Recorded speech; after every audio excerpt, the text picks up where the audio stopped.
2006 விஜயகாந்த் ஜாதி கட்சியோட கூட்டணி இல்லைன்ட்டாரு. இப்படி விஜய் மாதிரி வியாபாரம் பண்ணிட்டு தெரியல, கூட்டணி வியாபாரம் பண்ணல, ஜாதி கட்சியோட கூட்டணி இல்லைன்ட்டாரு. அவன் லீடர், அவன் ஹீரோ அரசியல்ல, விஜய் வியாபாரி. நீங்க பிஜேபி இங்கிலீஷ் அலைன்ஸ்ல போனீங்கன்னா அரசியல் போயிடும், ஜெயிக்காத ஒரு சீட்டும். கிறிஸ்டின் முஸ்லிம்ஸ் போட மாட்டான், சினிமாவையும் கிறிஸ்டின் முஸ்லிம்ஸ் பிஜேபி எதிர்ப்பாளர் பார்க்க மாட்டான். அரசியலும் காலி, சினிமாவும் காலி, சிவாஜி மாதிரி ஆயிருவீங்க. தமிழக போலீஸ் ஏன் விஜய் அக்யூஸ்ட் ஆக்கல, சிபிஐ ஏன் விஜய் அக்யூஸ்ட் ஆக்கல?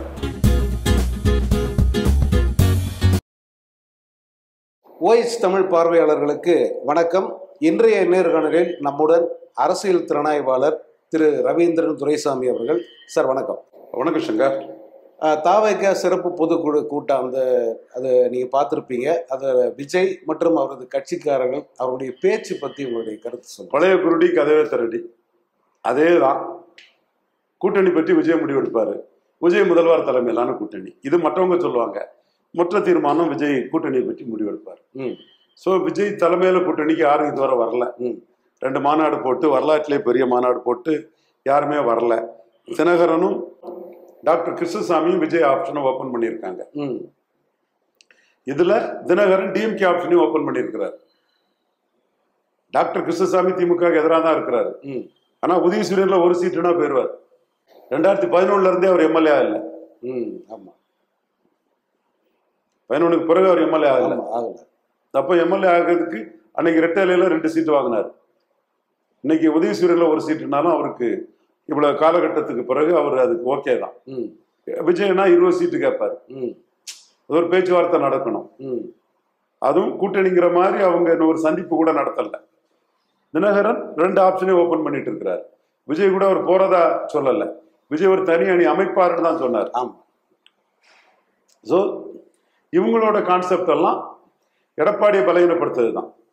அப்போ டைம் பீங் வரை எடப்பாடியை பலகீனப்படுத்துற மாதிரி விஜய்னு ஒரு போக்கஸை காட்டிக்கிட்டு, டைம் வரும்போது எடப்பாடியை ஸ்டாலினால தான் தோக்கடிக்க முடியும்னு ஸ்டாலின் ஒரு ஆஃபர் கொடுத்தா தினகரனும் ஸ்டாலின் கூட போயிடுவாரு, இவரு கிருஷ்ணசாமியும் ஸ்டாலின் கூட போயிடுவார். அன்னைக்கு ரஜினி கூட வர்றதுக்கு ஆட்கள் இருந்தாங்க.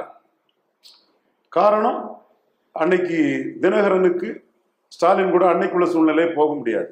எடப்பாடி எதிரி, கமலஹாசனுக்கு அந்த நிலைமை இருந்தது. ஸோ அன்னைக்குள்ள நிலைமை வேற, இன்னைக்கு விஜய்க்குள்ள நிலைமை வேற. விஜய் கூட்டணின்னு சொன்னாலும் விஜய் கூட கூட்டணிக்கு போறதுக்கு கடைவிரித்தேன் கொள்வார்கள்னு யாரும் இல்லை. ஒரு ஆப்ஷனா விஜயை காட்டக்கூடிய வேலையை டிடிவி தினகரனும் கிருஷ்ணசாமியும் பாக்குறாங்க. விஜய்க்கும் தனிச்சு நிற்கக்கூடிய எண்ணம் இல்லை. உண்மையிலேயே தனிச்சு நிற்கக்கூடிய எண்ணம் விஜய்க்கு இருக்கும்னா ஆப்ஷனா காட்டக்கூடியவங்களை ப்ரியாரிட்டியா பிடிச்சி இழுத்து போட்டுருவோம். அவங்க டிமாண்ட் என்ன, அவங்களுக்கு எவ்வளவு சீட்டு வேணும், எந்த சீட்டு வேணும், டெல்டாவில் வேணுமா, உங்களுக்கு சவுத்துல வேணுமான்னு கேட்டு அத ஒரு நகர்வு நடக்கும். விஜய்க்கும் தனிச்சு போட்டியிட விருப்பம் கிடையாது. சும்மா ஒரு நாடகசாலை மாதிரி நடிக்க தான் செய்யறாரு. ஏன்னா தனிச்சு போட்டியிட விருப்பம் உள்ளவன்னா டெய்லி மக்களை சந்திக்க போவாப்புல. சனிக்கிழமை தூரம் போய் ஒரு கூட்டத்தை காட்டி எடப்பாடி கிட்ட பேரம் பேசுற வேலையை பார்க்க மாட்டாப்புல. பாரு, எனக்கு இவ்வளவு கூட்டம் வருது, நான் தனிச்சு போட்டிட்டா நீ காலிங்கிற ஒரு தோற்றத்தை காட்ட விரும்ப மாட்டாப்புல. அடுத்து அதிக மக்களை சந்திக்க விரும்புவாப்புல. அப்போ ஒரு பாயிண்ட்ல பேச மாட்டாப்புல. அந்த பாயிண்ட்ல பேசுறதுக்கு மற்ற டிஸ்ட்ரிக்ட்ல இருந்து ஆளை கொண்டு வர மாட்டாப்புல. 10 பாயிண்ட்ல பேசுவாப்புல. பிரேமலதா விஜயகாந்தும் பண்ணது. அப்ப இவர் பண்றதே ஒரு பதுக்கல் விளையாட்டு. வாரத்துல ஒரு நாள் அதிக பாயிண்ட்ல பேசாம ஒரு பாயிண்ட், அந்த பாயிண்ட்டுக்கும் பல மாவட்டங்கள் அந்த ஆட்களை கொண்டு வருதுன்னா தனிச்சு போட்டியிட என்ன உள்ளவோ அதை செய்ய மாட்டான். அடுத்து பறையர் தேவேந்திர வேளாளருக்கு 5% இடஒதுக்கீட உயர்த்தி கொடுக்கணும்னு சீமான் போராடிட்டு இருக்கிறாரு. அவர் தனிச்சு போட்டியிடக்கூடிய ஒரு 214 தனிச்சு கேண்டிடேட் போடுறாரு. அப்ப நீங்க தனிச்சு போட்டியிட எண்ணம் கொண்டீங்கன்னா இந்த 2 மக்களின் வாழ்வாதாரத்தை பாதிக்கக்கூடிய, அந்த மக்களுக்கு கல்வி வேலை வாய்ப்பை பாதிக்கக்கூடிய இந்த மிகப்பெரிய இஷ்யூல 20 விழுக்காடு கொண்ட இந்த மக்களுக்கு, பொலிட்டிக்கல் ஆஸ்பிரேஷன் கொண்ட மக்களுக்கு, கூடுதல் அதிகாரத்தை வர்றதுக்கு துடிக்கக்கூடிய மக்களுக்கு நீங்க ஒரு பதில் சொல்லியிருப்பீங்களா இல்லையா? சொல்லல. அப்ப நீங்க தனிச்சு போட்டியிடக்கூடிய எண்ணம் மட்டும் உங்களுக்கு கிடையாது. கொடநாடு கொலையை பற்றி பேசியிருப்பீங்களா இல்லையா? இல்ல. தூத்துக்குடி துப்பாக்கியோட பற்றி பேசியிருப்பீங்களா இல்லையா? இல்ல. அதிமுக ஊழலை பற்றி பேசியிருப்பீங்களா இல்லையா? இல்ல. அடுத்து நீங்க இலவசங்களுக்கு எதிராக பேசியிருப்பீங்களா இல்லையா? இல்ல. அப்ப நீங்க தமிழ்ல இருந்து வந்ததான் தெலுங்கு மலையாளம் கன்னடம்னு சீமான் சொல்றதுக்கு பயில் சொல்லியிருப்பீங்களா இல்லையா? இல்ல. ஜாதிவாரி கணக்கெடுப்பு நடத்தாம 10.5 கொடுத்தது தப்புன்னு எடப்பாடி சீமான் அடிக்கிறார் பாருங்க. சமநீதியை பற்றி பேசுறதுக்கு எடப்பாடிக்கு என்ன தகுதி இருக்குன்னு கேட்கிறார் பாருங்க.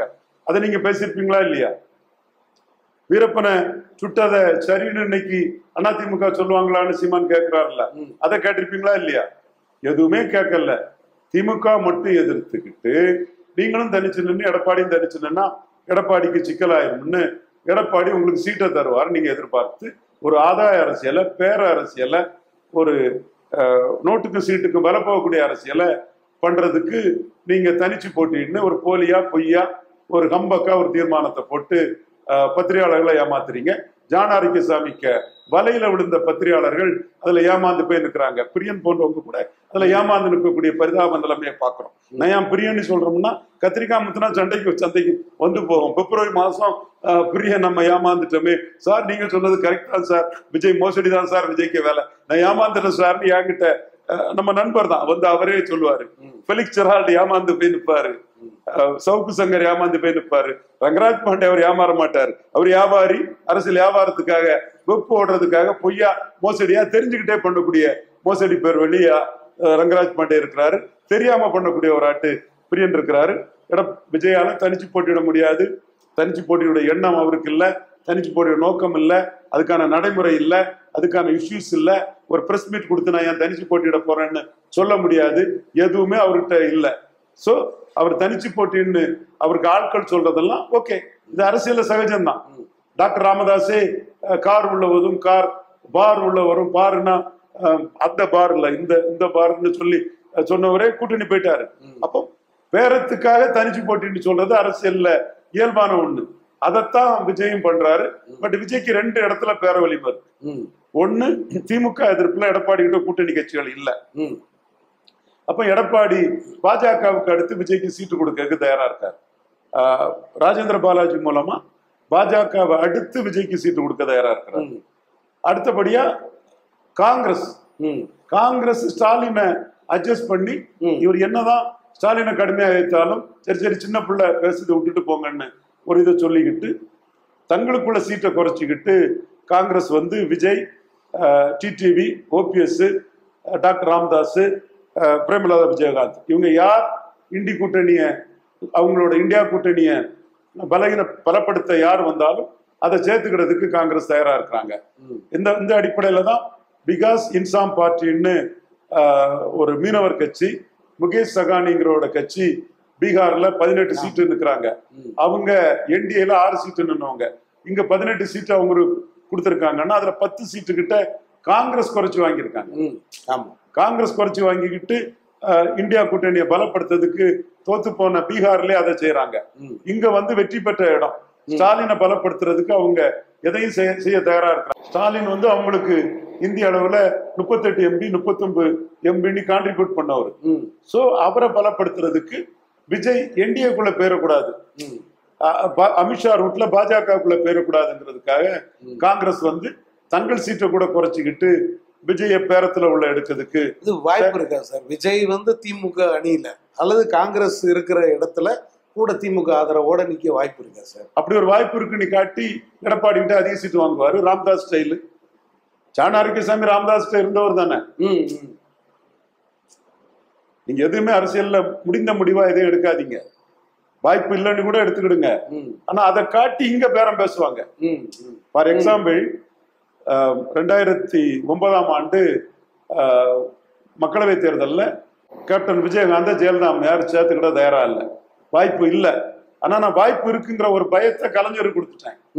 கலைஞர் என்ன பார்த்தாரு, என்ன கொடுத்தான்னா அன்னைக்கு டெலகிராம் எல்லாம் இருந்து ஒரு ஒரு ஒரு ஓமையா தான் சொன்னேன். 40 தொகுதியும் பேரும் உங்களுக்கு தலையே போயிடும், அதிமுகவும் தேமுதிகவும் சேர்ந்தான்னு ஒரு குடும்ப உறுப்பினர்கள்ட்ட எல்லாம் சொல்லிட்டு வந்தேன். ஆனா அதிமுக தேமுதிகவும் சாரதுக்கு வாய்ப்பே கிடையாது.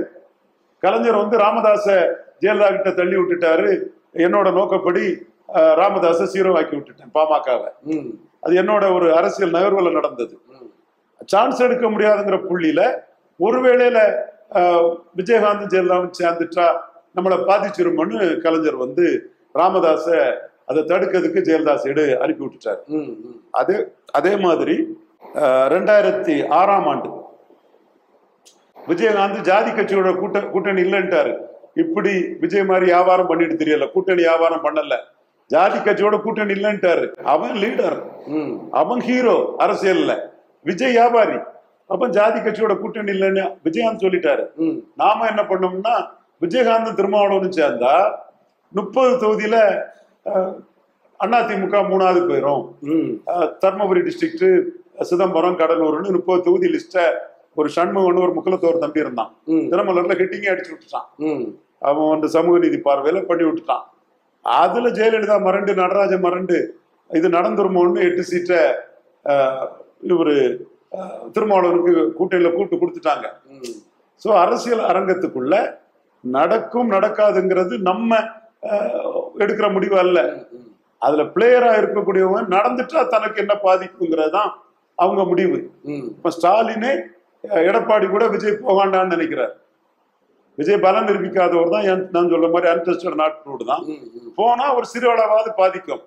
அந்த பாதிப்பு தனக்கு ஏன் வரணும், தன்னோட எதிரி எடப்பாடி பழனிசாமிக்கு ஏன் கிடைக்கணுங்கிறதுக்காக தான் விஜய் ஒரு பொருட்டா கருதாம எஃப்ஐஆர்ல போடாம ஆல் பார்ட்டி மீட்டிங்கு விஜயை கூப்பிட்டு அவர் என்னதான் பேசினாலும் இது சின்ன பிள்ளைங்க யூரின் பாஸ் பண்ணா அழாத செல்லம் பிஸ்கட் சாப்பிடுன்னு சொல்ற மாதிரி உன் மேல நான் கேஸ் போடல, எந்த தலைவரும் தன் தொண்டர்கள் சாவதை விரும்ப மாட்டாங்கன்னு விஜயை சாப்பிட்டா ஹேண்டில் பண்ற வேலையை மு.க. ஸ்டாலின் பண்ணிட்டு இருக்கிறாரு.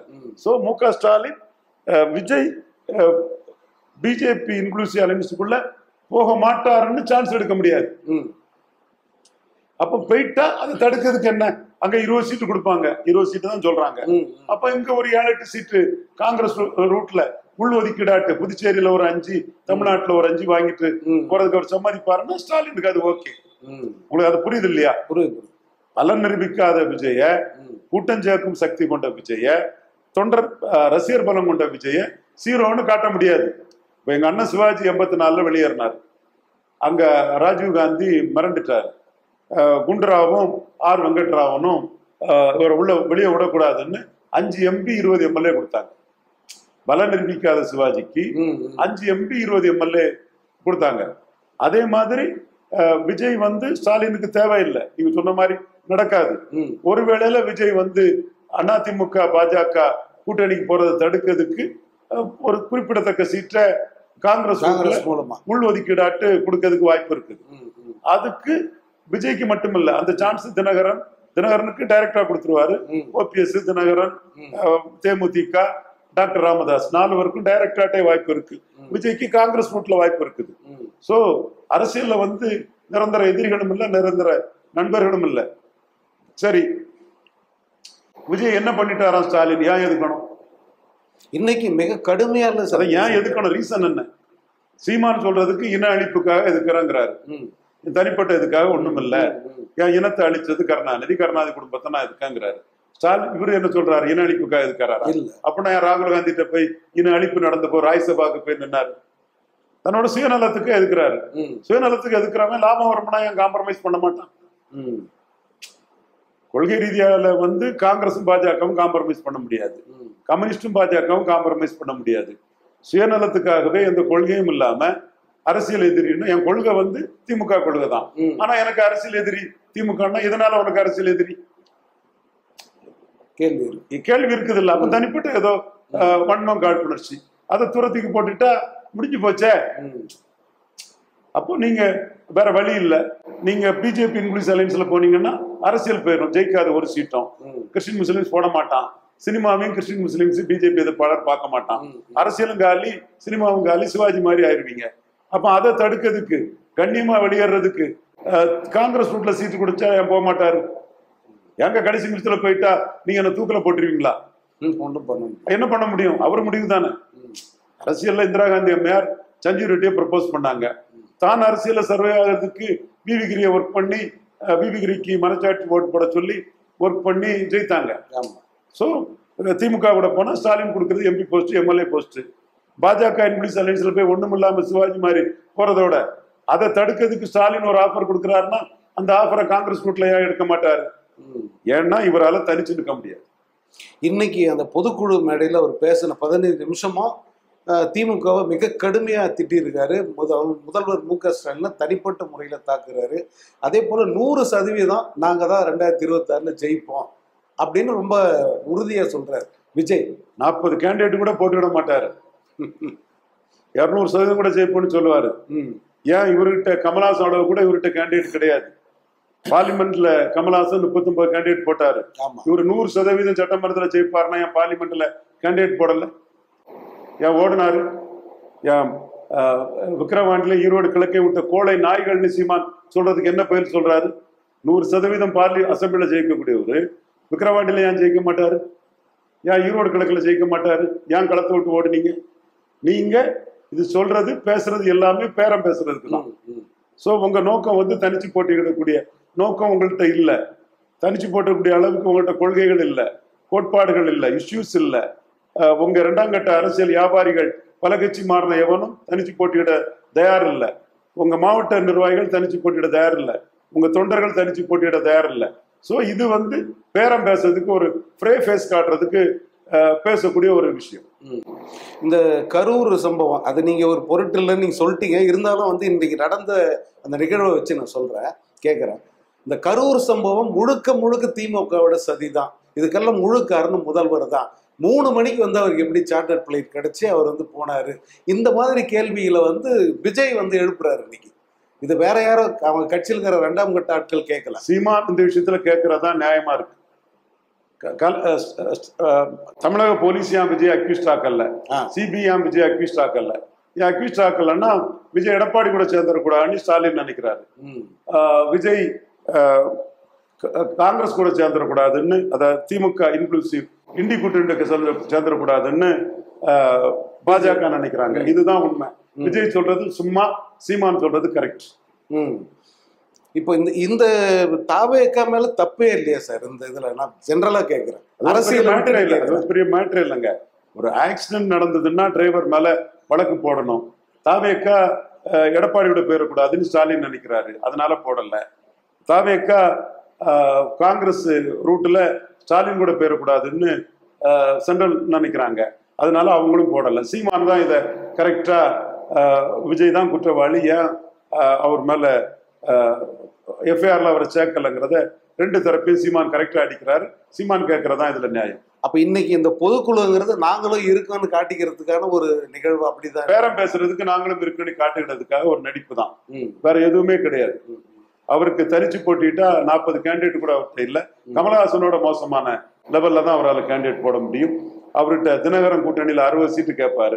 என்னைக்கு அவரு 234 நாங்க போடுவோம்னு சொல்லாம கூட்டணி சொன்னாலே அரசியல் வியாபாரத்துக்கு தயாராயிட்டாருன்னு அர்த்தம். நன்றி சார்.